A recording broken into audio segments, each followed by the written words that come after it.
प्रिय दोस्तों, नमस्कार। स्टडी मैप ऑनलाइन प्लेटफॉर्म में आपका हार्दिक स्वागत करता हूं। आपकी तैयारी जोरों शोरों से चल रही होगी दोस्तों, और अपन टेस्ट करवा रहे हैं। इसका टेस्टों में से कंफर्म अपन के एग्जाम में आने वाले सवाल है दोस्तों। आप इन टेस्टों को अच्छी तरीके से दो दो तीन तीन बार कर लीजिए कि आपका जो पेपर है वो इन्हीं में से आने वाला है दोस्तों।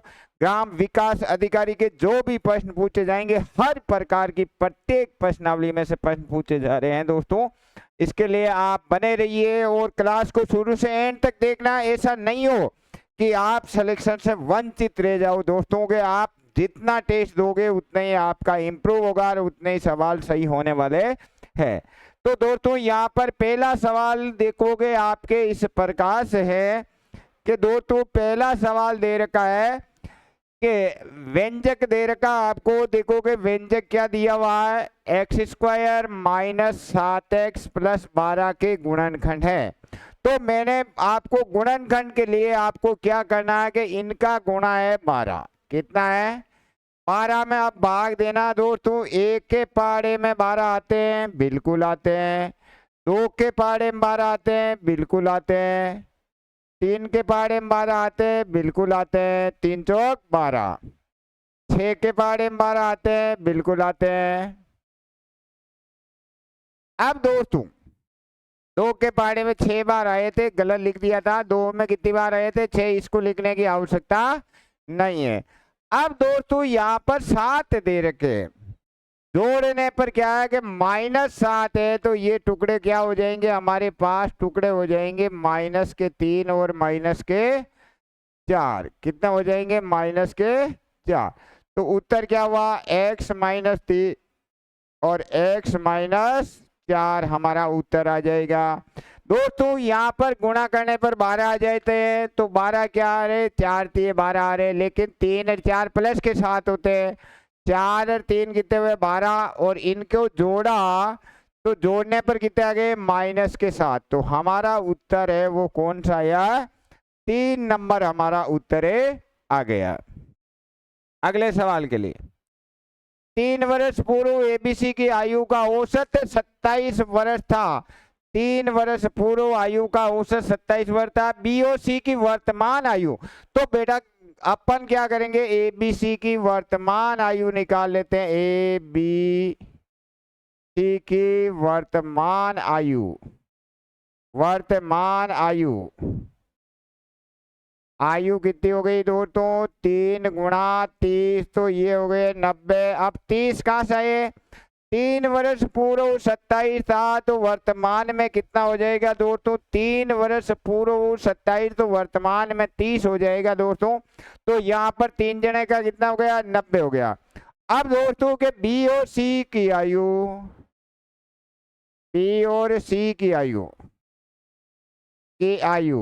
इनकी क्या है? 22 दूना 44 हो जाएगा। 2 × 22, तो ये हो गया दोस्तों 44। अपन घटा देते हैं, 0 में से 4 जाते नहीं, 10 में से 4 गए 6, 8 में से 4, ये किसकी आयु आ जाएगी? एक की आयु आ जाएगी। क्या किया दोस्तों? 3 में से ये घटाया है, घटाने पर अपन 3 में से 2 का घटाएंगे तो एक की आयु कितने आ जाएगी हमारे पास? 46 वर्ष आयु आ जाएगी। कितने आई दोस्तों? 46 वर्ष से एक की आयु आएगी। अगला सवाल देखो दोस्तों के, यहाँ पर देखो ये दे रखा है हल। यहाँ पर क्या आ गए? ये 0.3333 रिपीट है, प्लस 0.6666 रिपीट है। तो इसको ऐसा लिख सकते हैं दोस्तों के 0.3 पे बार प्लस 0.6 पर बार। क्या लिख सकते हैं? ये 3 3 3 रिपीट था, तो 3 रिपीट का बार कहते हैं दोस्तों। यहाँ 6 भी रिपीट था, तो 6 पर अपन बार है। अब जब एक बार को हटाते तो उसके नीचे 9 लगाया जाता है। जब किसी भी बार को हटाया जाता है तो उसके नीचे 9 लगाया जाता है। तो 3/9 प्लस 6/9, 9 एलसीएम ले लिए दोस्तों। 3 एकम 3, 9 का एक बार, और ये 6, 9/9 काटा तो उत्तर कितना आ गया? हमारा उत्तर 1 आ गया। मतलब दोस्तों एक अंक पर बार होता तो एक बार नीचे 9 लगाना है, 2 अंकों पर बार आ जाए तो 2 बार 9 लगाना। तो हमारा उत्तर कितना आ गया? हमारा उत्तर इसका 1 आ गया है। अगले सवाल के लिए दोस्तों देखो, समीकरण निकाय दीर्घा के एक ही हल है। देखो दोस्तों के 2x प्लस KY बराबर, ये सवाल एग्जाम में 100% पूछा जाता है दोस्तों, -7y बराबर 17। यह दीर्घा एक ही हल, इसको मतलब एक अद्वितीय कहते हैं। ये शर्त याद रखना, एक ही हल, एक ही हल। इसके लिए क्या होता है दोस्तों? A1/A2 नॉट इक्वल B1/B2 होता है। अब दोस्तों एक तो ये कंडीशन होती है, एक कंडीशन होता है अनंत हल। अनंत हल के लिए क्या होता है दोस्तों? A1/A2 बराबर B1/B2 बराबर C1/C2। कोई भी हल नहीं, उसकी शर्त क्या होती है? कोई भी हल नहीं, हल नहीं। ये याद रखना दोस्तों, A1/A2 बराबर B1/B2 नॉट इक्वल C1/C2। तो यहाँ पर अद्वितीय हल का मतलब 2/7 नॉट इक्वल टू K/-7। अब देख दोस्तों के 2/7 नॉट इक्वल, एक ही हल या अद्वितीय हल, इसका मतलब नॉट इक्वल। अद्वितीय हल नॉट इक्वल क्या होता है? अद्वितीय हल का मतलब नॉट इक्वल करना दोस्तों, क्या करना? Not equal. तो यह नॉट इक्वल, 7 के पहाड़े से 7 काट दिया, ये माइनस इधर आ गया, तो अपन लिख सकते हैं नॉट इक्वल के का मान -2 नहीं होना चाहिए। तो के का मान -2 नहीं होना चाहिए, तो कौन से नंबर का उत्तर आ गया दोस्तों? हमारा उत्तर है वो कौन सा आया? 4 नंबर उत्तर आ गया। दोस्तों ये सवाल 100% आता है, जो अपन एग्जाम देंगे उसमें 100% पूछा जाएगा, इसलिए आपको अच्छी तरीके से सीख लेना। इन तीनों में से एक प्रश्न पक्का पूछा, एक हल या अनंत हल या कोई भी हल नहीं। अगला सवाल, साधारण ब्याज की 8% दर से 4 समान वार्षिक किस्तों में 22,400 की राशि अदा की जाती, प्रत्येक किस्त की मूल राशि ज्ञात करनी है। तो यहाँ पर 4 किस्तें, टेक्नोलॉजी से किस्तें वाले सवाल आज ऐसे कराऊंगा दोस्तों। 4 किस्तें, तो अपन पहली किस्त मान लेते 100, फिर अपन के दर कितनी है? इसमें 8% है, तो 108, 116, 124, 4 किस्तें हो गई। इनको सरल कर लिया तो दोस्तों ये हो गया 448। अब दोस्तों हमें मूल राशि ज्ञात करनी है, प्रत्येक किस्त के मूल राशि, किस्त के मूल राशि, मूल राशि दोस्तों 100 मानी जाती है। क्या है? 100। दिया हुआ ऋण है, कितना दे चुका रे? 22,400। 22,400 कुल ऋण है हमारा पास, कुल ऋण 448 है। 448 काट देते दोस्तों, 448 से इसको काटते हैं, शायद 5 बार कट जाएगा। कितने बार कट गया? 5 बार। 2 जीरो से 1 जीरो बच गए थे, 50 को ये हो गया 5,000। प्रत्येक किस्त की मूल राशि कितने आ जाएगी दोस्तों? 5,000 मूल राशि आ जाएगी। दोस्तों यदि 4 समान वार्षिक किस्त है तो ये 4 बार लिखना है, पहले का 100 लिखना है, फिर 108 लिखना है, फिर 116, फिर 124। 8% दर थी तो 8 बढ़ाते जाना है, 10% दर होती तो 10 बढ़ाते जाते, 20% दर होती तो 20 बढ़ाते जाते।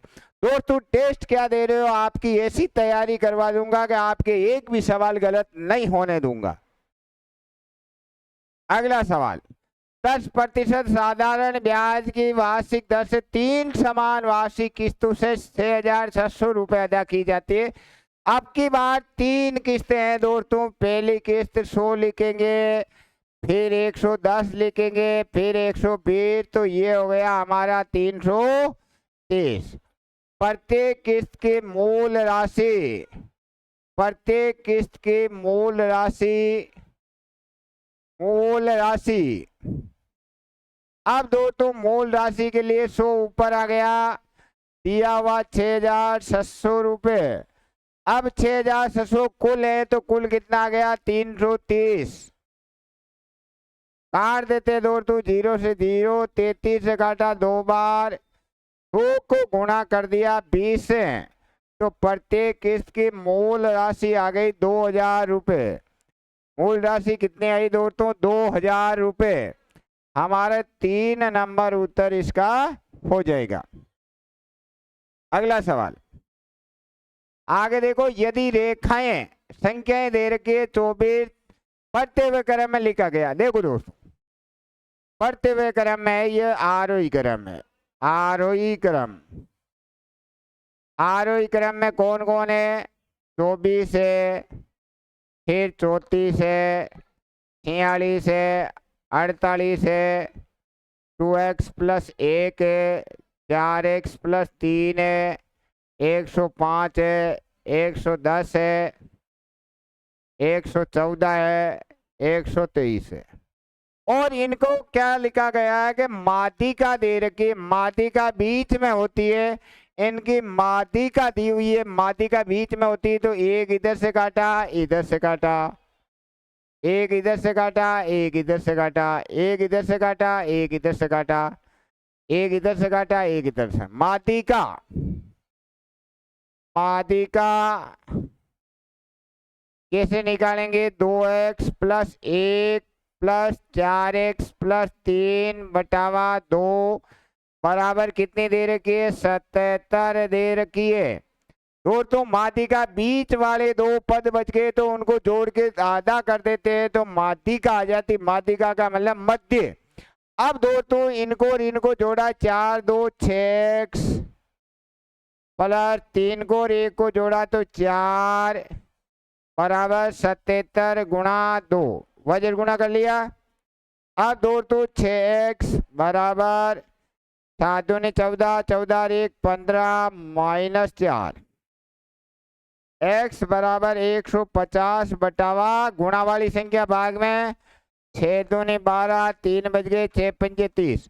क्या पूछा, x का मान पूछा दोस्तों। x का मान हमारे पास 25 निकल करके आ गया। x का मान कितना निकल के आया, x का मान है वो 25 निकल करके आ गया। अगला सवाल, आगे देखो दोस्तों, यहां पर दे रखा है कि px तो दिया हुआ है हमारे पास x² + 5x + 6, और qx दे रखा आपको x² + 8x + 15। अपन को क्या करना, इनका महत्तम समापवर्तक ज्ञात करना।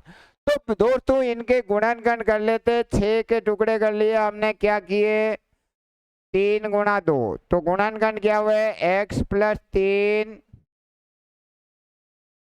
और x + 2, ये क्या किए गुणनखंड, गुणनखंड। इसके भी टुकड़े कर लिए दोस्तों, इसके क्या हुआ है 5 और 3, तो गुणनखंड इसके भी क्या हो गए दोस्तों, गुणनखंड हो गए हमारे पास x + 5, ये सिखाया मैंने, x + 3। अब दोस्तों के महत्तम समापवर्तक का मतलब ऐसी चीज देखनी है जो इसके अंदर भी हो, इसके अंदर भी हो, तो महत्तम समापवर्तक, महत्तम समापवर्तक दोनों के अंदर देखो दोस्तों x + 3 है, जो यहाँ भी है और यहाँ भी है, तो ऐसी चीज महत्तम समापवर्तक का मतलब वो चीज लेनी है जो सभी पदों में हो, इसमें भी है, इसमें भी है। तो हमारा महत्तम समापवर्तक क्या आया, x + 3 हमारा महत्तम समापवर्तक आ गया। अगला सवाल,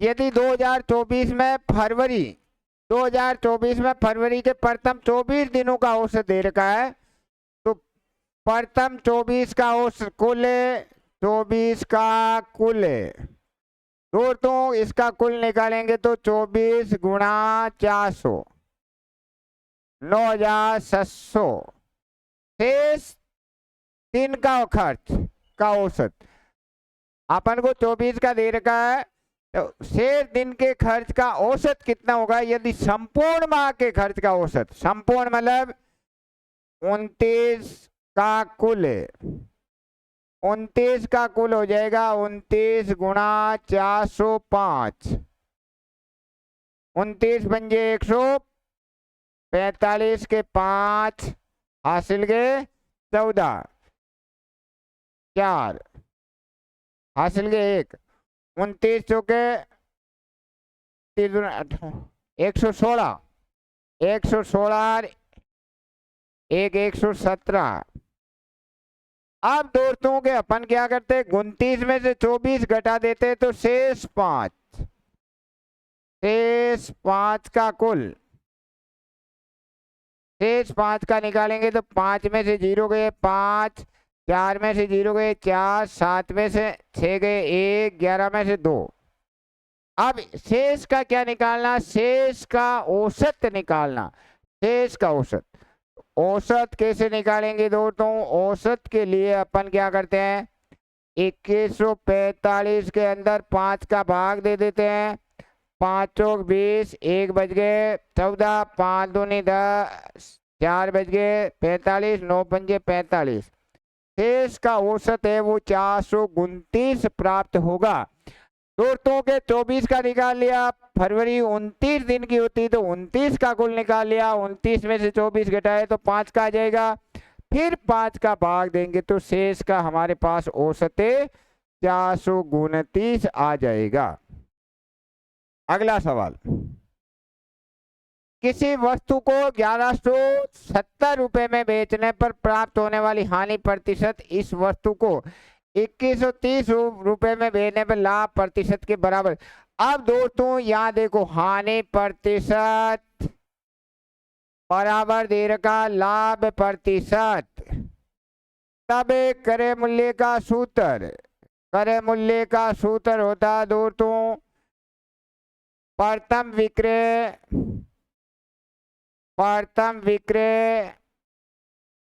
प्लस दूसरा विक्रय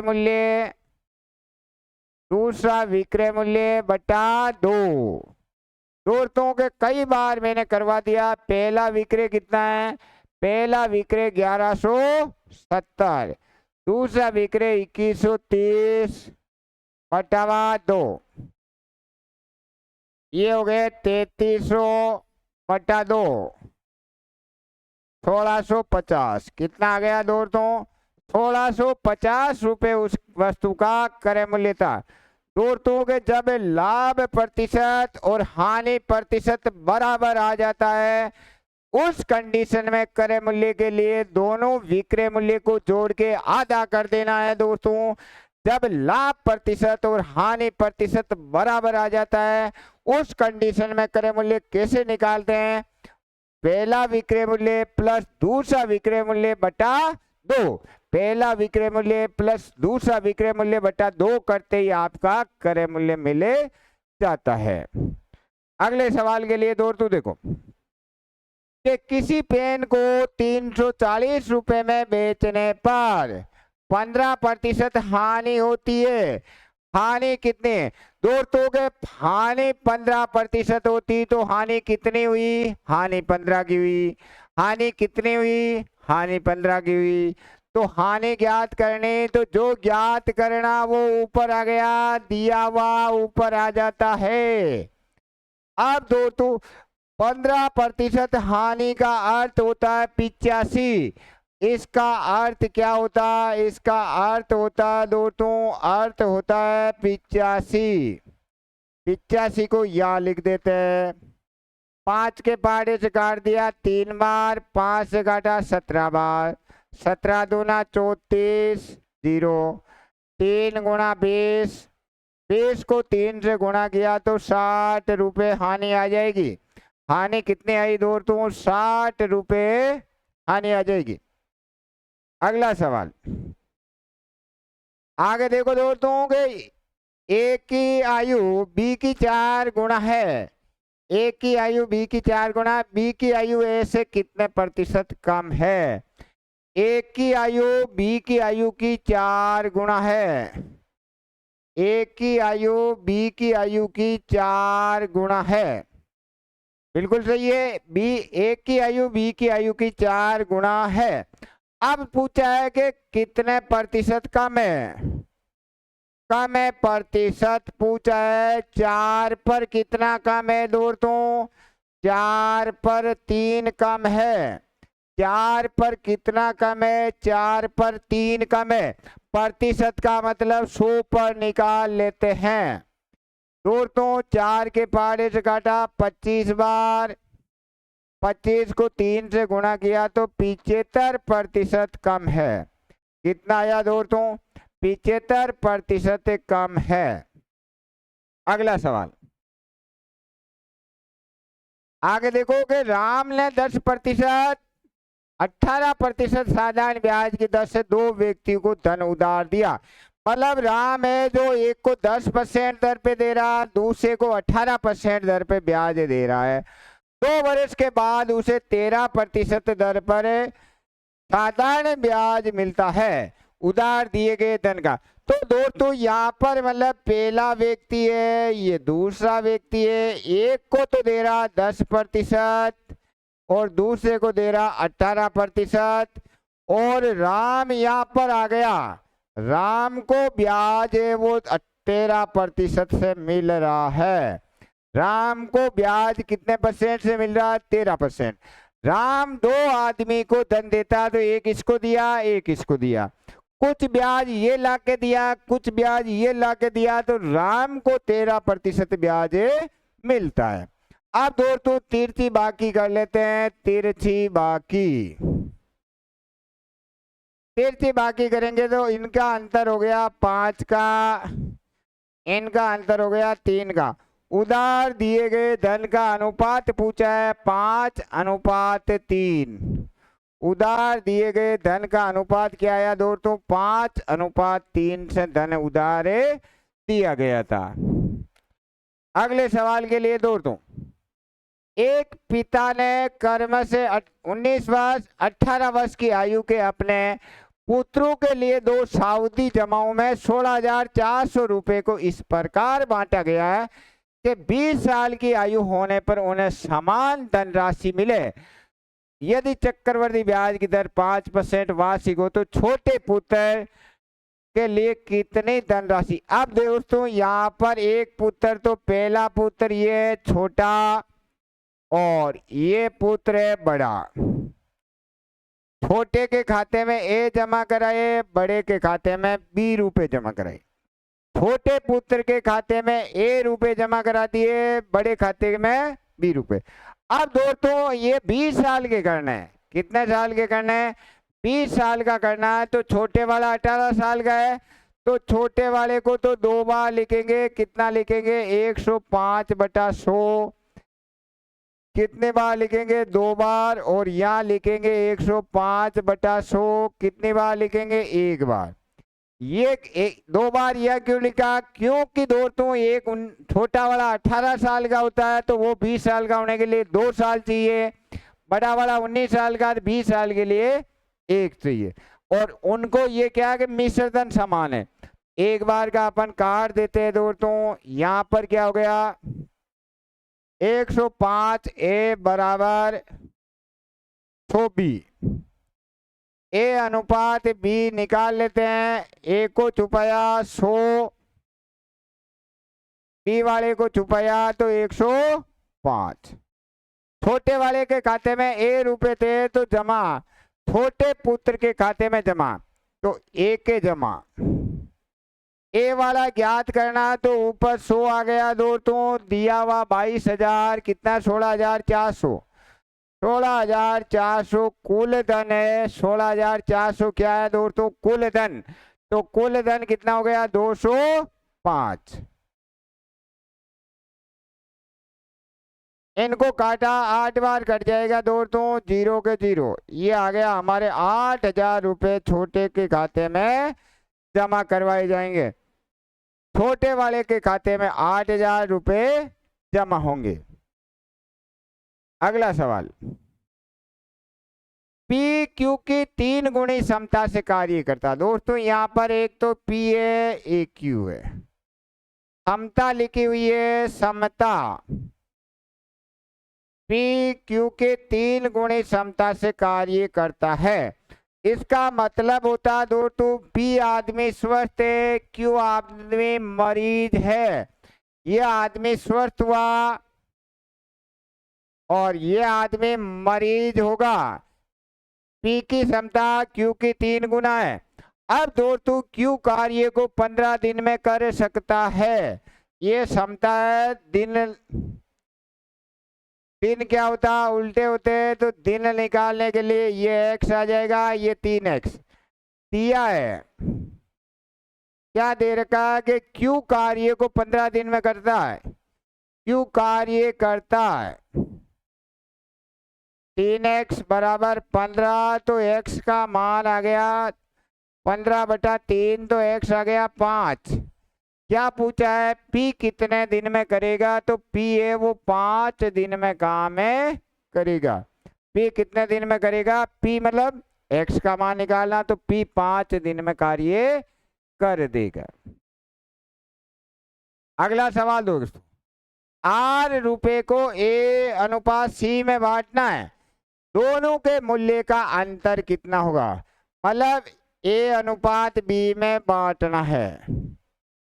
मूल्य का अंतर ज्ञात करना है। मूल्य का अंतर जो ज्ञात करना वो ऊपर आ जाएगा, तो A-B ऊपर आ गया। दिया हुआ R क्या है, दिया हुआ R दोस्तों कुल धन है। दिया हुआ R कुल है, तो यहाँ पर कुल कितना हुआ, यहाँ पर कुल कितना हुआ, कुल हो जाएगा हमारे पास A+B। तो हमारा उत्तर आ गया A-B गुणा R बटावा A+B। A-B, अच्छा C था, फूड क्या था, यहाँ पर C था और यहाँ भी C आएगा कुल। अब दोस्तों A-C गुणा R, A-C गुणा R बटा A+C, हमारा उत्तर है वो 1 नंबर उत्तर आ जाएगा।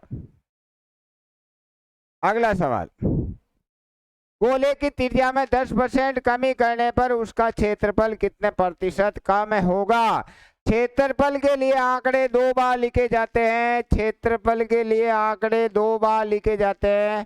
क्षेत्रफल के लिए आंकड़े 2 बार, आंकड़े 2 बार लिखो। इसका मतलब 90 गुणा 90/100, ये हो गए दोस्तों 81 का अर्थ। 81 का अर्थ हो गया हमारे पास 9% कमी, 19% कमी। 81 का मतलब 9 नहीं, सॉरी 19% कमी। 100 से कम आ जाता तो कमी होती है, 100 से ज्यादा आ जाता तो वृद्धि होती है। 19% कमी। नेक्स्ट सवाल के लिए दोस्तों, अगला सवाल, किसी दुकान में मनीष ने मुकेश से 4,000 रुपये अधिक लगाकर कार्य किया। यदि दोनों ने 16,000 रुपये धन लगाए। अब दोस्तों यह दुकान में एक तो मनीष है और एक कौन है, मुकेश है। अब ये कह रहा है कि मनीष ने मुकेश से 4,000 रुपये अधिक लगाए। मनीष ज्यादा लगा रहा है, ये x लगा रहा, तो ये x+ 4,000 रुपये लगा रहा है। यदि दोनों ने 16,000 धन लगाया, दोनों का धन, दोनों का धन जोड़ लेंगे अपन दोस्तों, x + 4,000 + x बराबर कुल कितना है 16,000। ये जुड़ के 2x बराबर 16,000 माइनस 4,000। 4,000 कहाँ से है, ये उधर जाके घट गए। x बराबर 12,000 बटावा 2। एक्स का मान आ गया हमारे पास 6,000 रुपये। अब दोस्तों के हमें क्या है कि पूंजी कितनी है, मनीष की पूंजी, इसलिए मनीष की पूंजी पूछी है। मनीष की पूंजी, मनीष की पूंजी कितनी है, x प्लस 4,000। x का मान 6,000 प्लस 4,000, मनीष की पूंजी आ गई हमारे पास 10,000 रुपये। मनीष कितना धन लगाया, मनीष ने 10,000 रुपये लगाए थे। मनीष की पूंजी कितनी आ गई दोस्तों, 10,000 रुपये मनीष की पूंजी आ गई। अगला सवाल दोस्तों देखो, विनोद और सुरेश के खर्च का अनुपात दे रखा है और सुरेश का खर्च इतने रुपए, तो विनोद का खर्च ज्ञात करना। दोस्तों यहाँ पर विनोद है, एक तो विनोद है,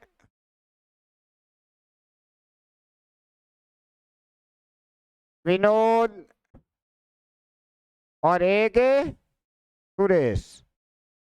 खर्च कितना है, 5:7। क्या पूछा है, विनोद का खर्चा पूछा है। विनोद का पूछा तो ऊपर विनोद वाला आ जाएगा, 5 गुणा 490। 490 क्या है, 490 दोस्तों सुरेश का खर्चा है।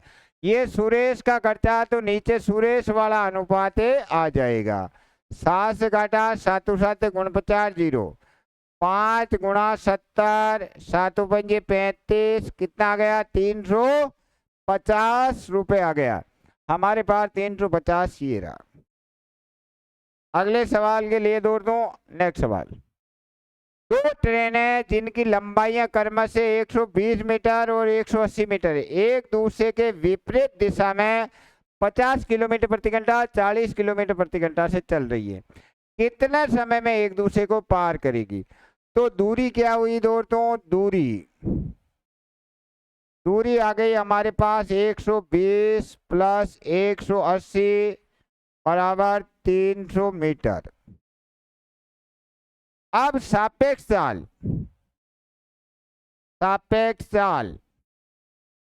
सापेक्ष चाल आ गई दोस्तों 50 प्लस 40 बराबर 90 गुणा 5/18,